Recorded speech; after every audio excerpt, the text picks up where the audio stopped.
اتحداك لو قدرت تخبي الحاله اللي انت فيها، لان ببساطه خالص وشوشنا دي هي اللي دايما فرحانه. يعني لو انت فرحان بيبان عليك، زعلان بيبان عليك، قلقان بيبان عليك، ولو جعان كمان بيبان عليك. حتى دايما بيقول لك سيبه في حاله، ده شايل طاجن ست.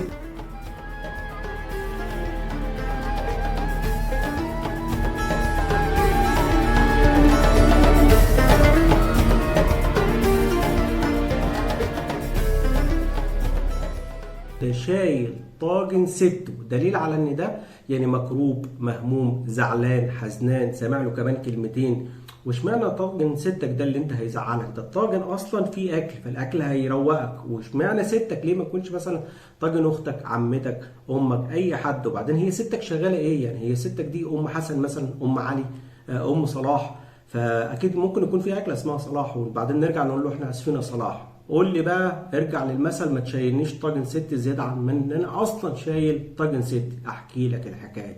بص يا سيدي، زمان كان العائلات ساكنه مع بعض في بيت واحد، فالبيت ده ليه الكبيره اللي هي ستهم، جده الناس دي كلها.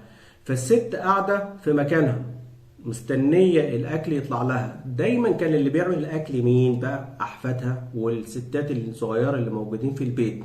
فكان اللي عليه الدور يطلع الاكل لسته، هو ده السر، هو ده المفتاح معاه في الموضوع. سبب تسميه انت شايل طاجن ستك، يطلع لسته يديلها الاكل، المفروض يسمع كلمتين حلوين، شكرا يا ابني، ربنا يهنيك ويرضيك، يعني دعوات الستات بقى الكبير. لا، يسمع غير كده، يتنبط بالكلام ويسمع ما لا يسره.